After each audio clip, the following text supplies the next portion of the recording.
What happened to Lucifer before the fall. Before there was a snake in a garden. Before there was a name that made people lower their voices. Before any of it, there was light. Picture the throne room of heaven, not a metaphor, a place. And standing closer to that throne than any created thing has ever stood, there is a being so bright that you would not be able to look straight at him. Light does not shine on him. Light comes off him. He is covered in stones that catch the fire of the throne and throw it back in colors you have never seen. He is the first of everything, the highest of the high, the most beautiful thing God ever made. And he does not have horns. He does not have a pitchfork. He is not red, and he is not hiding under anything. He is the brightest creature in all creation, and he is standing in the light of God, and at this moment he is perfect. You already know what he becomes. That is the strange part. You know the ending before the beginning. You have heard the name your whole life, and the name comes with a face, and the face is a monster. But that is not where he started. This is not a story about horns. This is not a story about fire. This is not a story about the thing your grandmother warned you about in the dark. This is a story about the most gifted being who ever existed, and the single thought that took all of it away. Here is what almost nobody tells you. The famous name, the one carved into 1,000 paintings and 100 movies, appears exactly one time in the English Bible. One. And when you trace it back to where it came from, it isn't even a Hebrew word. It isn't a name at all. It's the Latin word for a star. A star. Because before he fell, he carried a title made of pure light. They called him the morning star, the shining one, the one who goes ahead of the dawn, and hold on to that because it matters more than you think. One day, far in the future, on a hill outside a city, someone else is going to stand up in front of the whole world and take that exact title back. The same words, the same light. We are going to get there. But not yet. For now, stay in the throne room. Stay in the light. Look at him while he is still beautiful, while he is still close to God, while everything is still whole. Because to understand the fall, you have to first understand the height. You cannot feel how far he dropped until you see how high he stood. So let's start where the Bible starts, not with the monster, with the masterpiece. So here is the word. In the entire Hebrew Bible, thousands of pages, hundreds of thousands of words, there is one verse where this name shows up, and it shows up only once. The word is heylel. Say it slowly. Heylel, it means shining one. It comes from a root that means to shine, and strangely the same root means to praise, to give off light and to give glory. Built right into his name were the two things he was made for, shine and praise. Now watch what happened to that word as it traveled. The old Hebrew said heylel. Then the Bible was translated into Latin, and the translator reached for the Roman name of the brightest light in the morning sky, the planet we call Venus, the star that rises just before the sun. In Latin, that light was called Lucifer, light bringer, light bearer. And centuries later, when the King James translators came to that verse, they didn't translate the Latin. They just kept it. They left the word sitting there in English untouched. That is why, when you open an Old English Bible to Isaiah chapter 14, verse 12, you read a name no other verse in the entire book contains. Lucifer, not a Hebrew name, not a title God gave him. The Roman word for the morning star, frozen in place by translators who weren't sure what else to do with it. Here's what most people miss. For most of us, that name arrives preloaded. You hear Lucifer and you already see the monster. But strip away 2,000 years of paintings and poems, and what you have underneath is something far stranger and far sadder. A word that simply means the brightest light in the sky, right before the dawn. So that's the name. Now let's look at the face. For that you have to turn to a different prophet in a different book, Ezekiel. And the description there is so lavish it almost reads like a coronation. You were the seal of perfection, it says, full of wisdom, perfect in beauty. And then it lists what covered him: not robes, not armor, but gemstones, sardius, topaz, emerald, onyx, jasper, sapphire, 9 of them set in gold catching the light. You were in Eden, it says, the garden of God.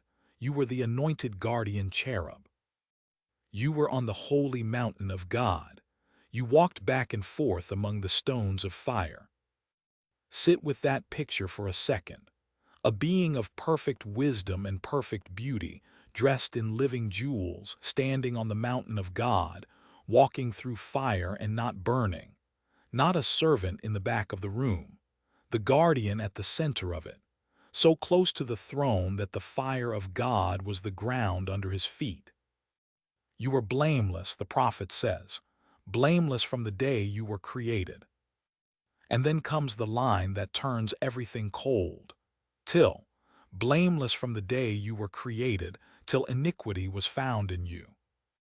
Till, one small word, and the whole story bends. But before we follow that bend, I have to stop and tell you something honest. Because this is the part most videos skip, and it's the part that actually makes the story stronger. Go back and read the first lines of those 2 chapters. Read them carefully. Isaiah chapter 14 does not open by saying this is about the devil. It opens by saying these words are a taunt against the king of Babylon, a human king. And Ezekiel chapter 28 does not say this is Satan. It says plainly, take up a lament for the king of Tyre, another human king. Picture the real city for a second, because it makes the poem cut deeper. Tyre was no backwater. It was a fortress built on an island just off the coast, ringed by walls that ancient writers swore stood 150 feet high. Its people had grown rich on one strange, precious thing, a purple dye squeezed, drop by drop, from a sea snail.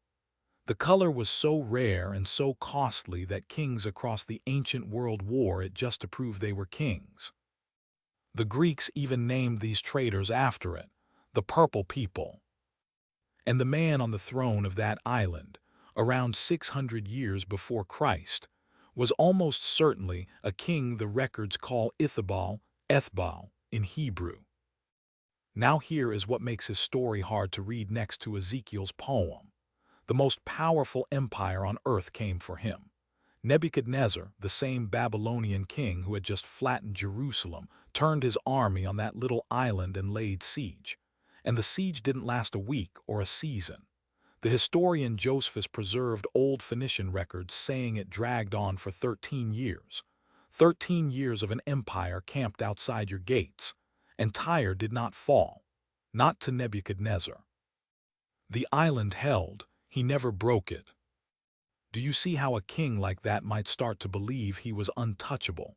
13 years, the greatest power on earth breaking its teeth on your walls, and you are still standing, still draped in purple, still rich. A man could start to think there was something more than human about him. He could start to think, as Ezekiel says earlier in that very chapter, that he sat in the seat of God himself. That is the human story, and it is real history. The word Satan is not in either passage, not once. Read it flat, and these are 2 poems about 2 proud kings who climbed too high and came crashing down. So where did the rest come from? Where did we get the fallen angel, the rebel in heaven, the shining one who reached for God's throne? It came from readers.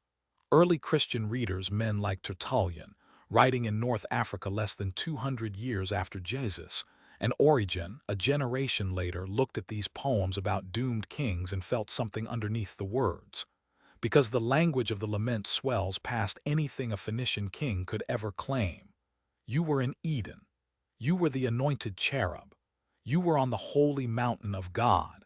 And the early readers stopped cold and said, wait. No island king was ever in Eden. What kind of pride says, I will make myself like the Most High? What earthly man is described as blameless from the day he was created? That isn't a man. That's something behind the man. And so they began to read these passages as a window through the human king into a far older fall. That reading is where Lucifer before the fall was born, not from a single verse that lays it all out, but from people staring through the cracks in two poems and seeing a shadow move. And I want you to hear me clearly, because it changes how you watch the rest of this. What follows is the picture the church drew stitched together from Isaiah, from Ezekiel, from a line Jesus says in Luke, from a war John sees in Revelation. It is not a single sentence God dictated. It is a portrait assembled over centuries from real threads in the real text. But it gets stranger, because once you start reading it that way, once you let those two kings become windows, the words stop sounding like politics and start sounding like a confession. The jewels, the mountain, the fire underfoot, the blamelessness. And then, rising out of the middle of it, 5 short sentences. 5 sentences spoken not out loud but in the heart. 5 sentences that, if the church is right, broke heaven in half. We have to read all 5. Before we read those 5 sentences, and they are the heart of this whole thing, let me ask you for one small favor. If you're still with me this far in, you're exactly the kind of person who actually wants the real story, not the cartoon. So take 1 second and subscribe. That's it. It tells me to keep making these, and it means the next time we dig into something the church has wondered about for 2,000 years, you'll be here for it. And keep a thought ready, because near the end I'm going to ask you which of these 5 sentences sounds the most like you. All right, back to heaven, back to the moment it cracked. Here is the strangest thing about the fall of the brightest being in creation. It did not start with an army. It did not start with a weapon. It did not start with a single thing you could see or hear. It started with a sentence said quietly on the inside where no one was listening. Isaiah records 5 of them, 5 short lines, each one beginning with the same 2 words, I will. Read them slowly because you are watching the exact moment a heart turns. I will ascend to heaven. That's the first one, and on its own it almost sounds small, but pay attention to where he already is. He is on the mountain of God. He is at the throne. He is already in heaven, closer than anything ever made. He is already in. So when he says, I will ascend, he is not knocking on a door. He is standing in the throne room and deciding the throne room is too small. The first word of the rebellion isn't no. It's more. And more is the most dangerous word a heart that already has everything can learn to say. I will raise my throne above the stars of God. Now look what just happened. A moment ago he didn't have a throne at all, he stood beside one. Now he has imagined his own. And he hasn't just imagined a throne, he wants it above the stars. In the Bible, the stars are often a picture of the angels, the other shining ones, his own kind. So this is the moment he stops looking up at God and starts looking down at his brothers. He wants to be over them, above, highest. I will sit on the mountain of the assembly, the place where heaven gathers, the seat of authority.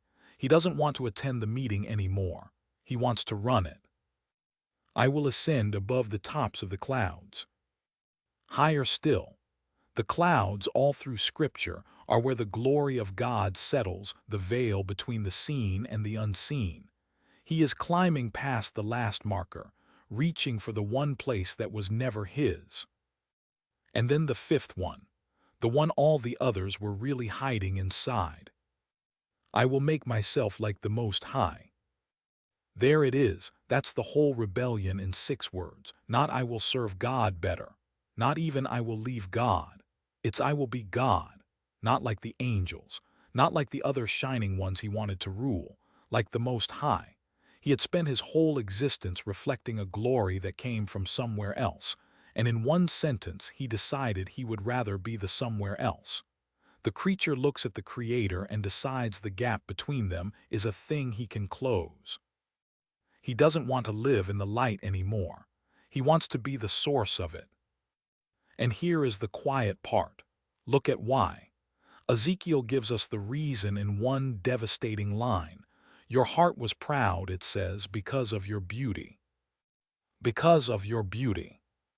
Stay with that because it is the most important sentence in this entire video. His pride did not sneak in through some weakness. He had no weakness. It came in through the gift.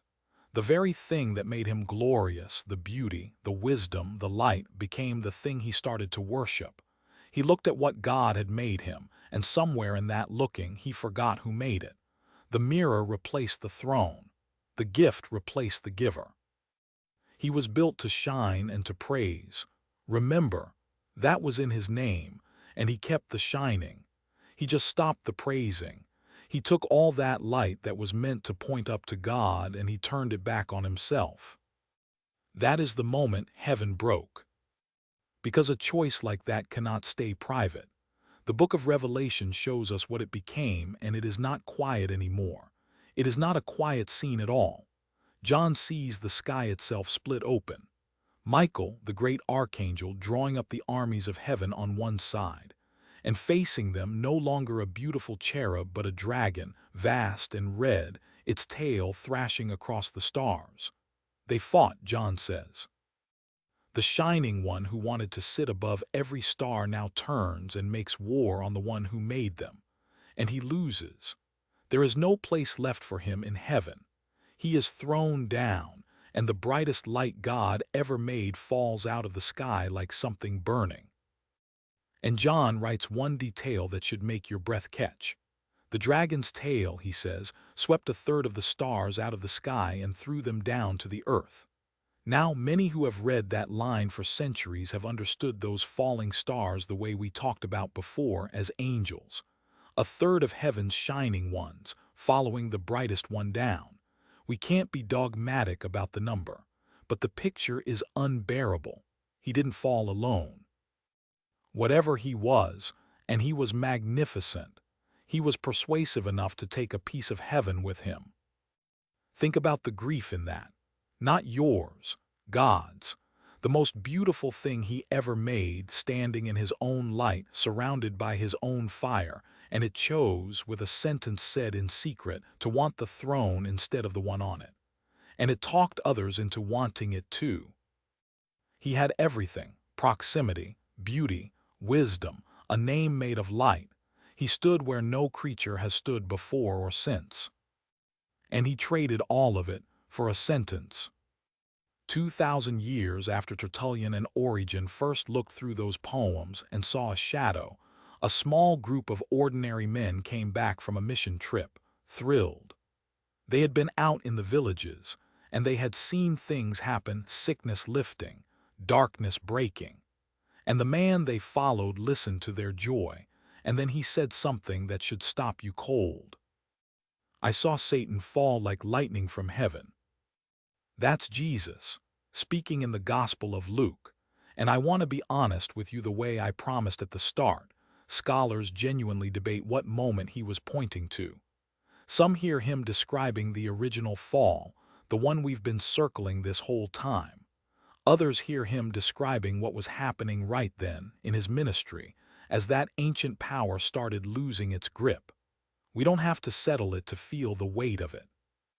Because either way, one thing is true, and it is the most important thing in this entire story. The one who watched him fall came down on purpose. Let that land. The shining one climbed. I will ascend, I will ascend. Higher and higher and higher, 5 times reaching up. And the Son of God did the exact opposite. He looked at the throne, the real one, the one heylel wanted, and he stepped down from it.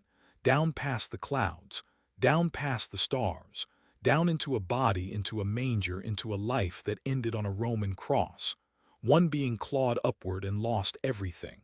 The other walked downward and saved everyone. Now, remember the title. All the way back at the beginning, I told you to hold onto something. The Shining One carried a name made of light, the morning star. The one who goes ahead of the dawn. He had it, and he threw it away when he decided the light was about him. Open the very last pages of the Bible. the book of Revelation. And there, near the end of everything, Jesus stands up and introduces himself with a string of titles. And he says this, "I am the bright morning star." Do you hear it? He takes the name back, the exact title, the light heylel abandoned, picked up off the ground and worn by the one who deserved it all along. The morning star didn't disappear from the sky when the first one fell. It just waited for the true one to rise. And here is where this stops being ancient history and starts being about you. Because you have met heylel, not the creature, the pattern. You've seen it in the most gifted person in the room. The one with the rare talent, the quick mind, the face people turn to look at. And you've watched, maybe more than once, how that person came undone, not because they weren't good enough, but because somewhere along the way they needed to be worshipped for it. The gift stopped pointing outward and started pointing back at them. Maybe you felt it in yourself, that quiet turn. The moment a thing you were good at stopped being something you offered and started being something you were owed credit for. That's it. That's the whole fall in miniature happening in a human heart on a Tuesday. Pride almost never enters through your weakness. It walks in through your gift, smiling, looking exactly like confidence. The brightest being God ever made got that one thing wrong. He had the rarest gift in all creation, and he let the gift become a mirror. He did not lack beauty. He did not lack wisdom. He did not lack a place at the very throne of God. He lacked one thing, and it was the smallest, hardest thing of all. He lacked the willingness to bow.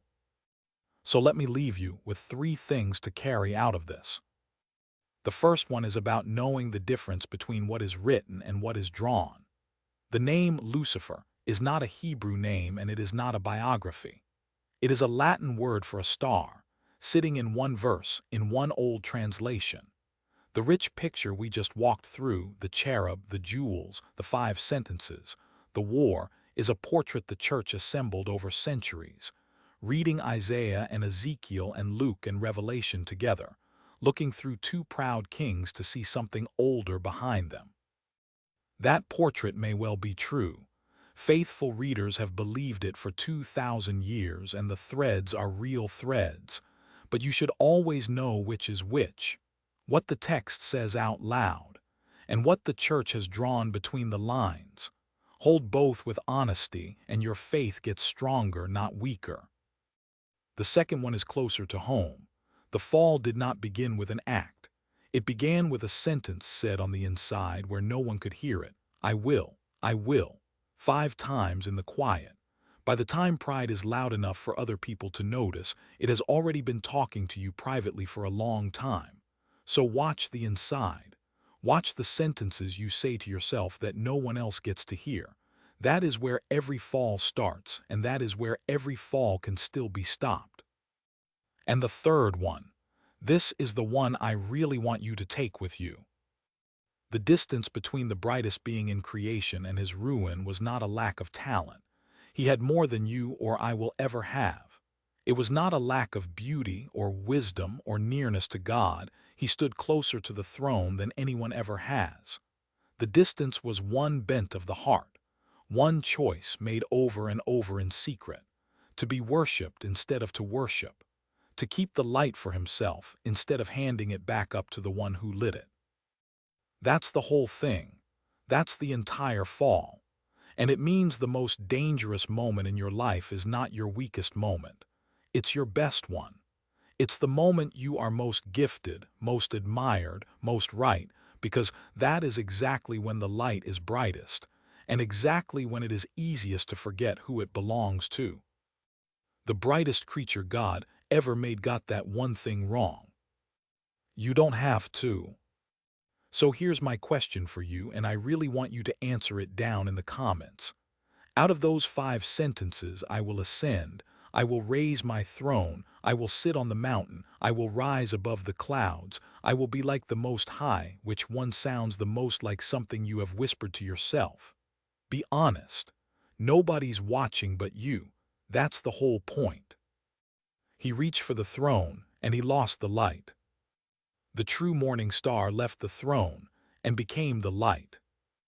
One of them ascended and fell. One of them descended and saved.